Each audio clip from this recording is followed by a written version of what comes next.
ഈ അടുത്ത ഞാനൊരു കാര്യം നോട്ടീസ് ചെയ്തോ, നമ്മൾ ഡെയിലി വീഡിയോ ഇട്ടില്ലെങ്കിൽ സബ്സ്ക്രൈബേഴ്സ് ഇങ്ങനെ കുറഞ്ഞുകൊണ്ടിരിക്കുന്നു. എന്ത് ചെയ്യാനാണ് ഗൈസ്, നമുക്ക് ഡെയിലി വീഡിയോ ഇടാനും മാത്രം കണ്ടന്റ് ഒന്നുമില്ല ഗൈസ്. കണ്ടന്റിന് ഭയങ്കര ക്ഷാമാണ് ഗൈസ്. പിന്നെ ഒരു കണ്ടന്റ് ഒക്കെ കിട്ടണമെങ്കിൽ നമുക്ക് ഇതേപോലെ ഒരു ഫ്രൈഡേ ആവണം. അപ്പൊ ഇന്നത്തെ ഫ്രൈഡേ നമ്മൾ ഒയാസിസ് മോളിലെ സെൻട്രൽ പോയിന്റിലാണ് കേട്ടോ വന്നേക്കുന്നത്. ഇവിടെ കയറി കഴിഞ്ഞാൽ ഞാൻ കരിമ്പുംകാട്ടിൽ ആന കയറി പോലെയാണ് കേട്ടോ. അങ്ങനെ കുറച്ച് ഡ്രസ്സ് എല്ലാം വാരി പെറുക്കി നേരെ ട്രയൽ റൂമിൽ ചെന്നു. ട്രയൽ റൂമിൽ എത്തിക്കഴിഞ്ഞാൽ ആ മിററിന്റെ ഫ്രണ്ടിൽ നിന്ന് ഇങ്ങനെ ഒരു ഫിച്ചൊക്കെ എടുത്തില്ലെങ്കിൽ നമുക്ക് ഒരു സമാധാനം ഉണ്ടാവില്ല ഗൈസ്. ഞാൻ 6 ഡ്രസ്സ് ട്രയൽ ചെയ്തായിരുന്നു. അതിൽ നിങ്ങൾക്ക് ഏറ്റവും ഇഷ്ടപ്പെട്ടത് ഏതാണെന്ന് എന്തായാലും ഒന്ന് കമന്റ് ചെയ്യാം. പർച്ചേസിംഗ് എല്ലാം കഴിഞ്ഞ് പുറത്തിറങ്ങി കഴിഞ്ഞപ്പോൾ ഇവിടെ വീണ്ടും മിറർ കേട്ടോ. അപ്പൊ നമ്മുടെ മെയിൻ ഐറ്റം അത് മസ്റ്റ് ആണല്ലോ. ഇപ്പൊ ഇങ്ങനെ എപ്പോഴും ഇങ്ങനെ കേട്ടോ, ഞാൻ ക്യാമറ ഓൺ ആക്കി കഴിഞ്ഞാലും ഇങ്ങോട്ട് നോക്കി കിട്ടാൻ ഭയങ്കര ബുദ്ധിമുട്ടാണ്. വേറെ വല്ലോടത്തേക്കൊക്കെ ആയിരിക്കും നോക്കി. ഈ ബഹ്റൈനിൽ വന്നപ്പോൾ തൊട്ട് ഞാൻ ആലോചിക്കുന്നു, ഒത്തിരി പേരെ കണ്ടുട്ടോ ഈ ടൈപ്പ് അബായി ഇട്ടിട്ട്. അപ്പോൾ ഞാൻ ഓർത്തായിരുന്നു ഇത് എനിക്ക് ഒരെണ്ണം മേടിക്കും. ഈ ബ്ലൂ കളർ ആയിരുന്നു കേട്ടോ ഫസ്റ്റ് എന്റെ കണ്ണിൽ പെട്ടത്. എനിക്കാണെങ്കിൽ അത് ഭയങ്കരമായിട്ട് ഇഷ്ടമാവുകയും ചെയ്തു. പിന്നെ ഞാൻ അത് ഊരി വെച്ചിട്ടേ ഇല്ല കേട്ടോ.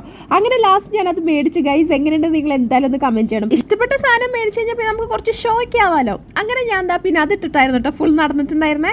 അങ്ങനെ നമ്മുടെ ഇന്നത്തെ പരിപാടിയെല്ലാം കഴിഞ്ഞ് നമ്മൾ തിരിച്ച് റൂമിലേക്ക് പോകാം കേട്ടോ. സോ ഇത്രയൊക്കെ ഉള്ളൂ ഇന്നത്തെ ഫ്രൈഡേ വ്ലോഗ്സ്. നമുക്കിനി വേറെ വീഡിയോ കാണാം. ചോ ബൈ.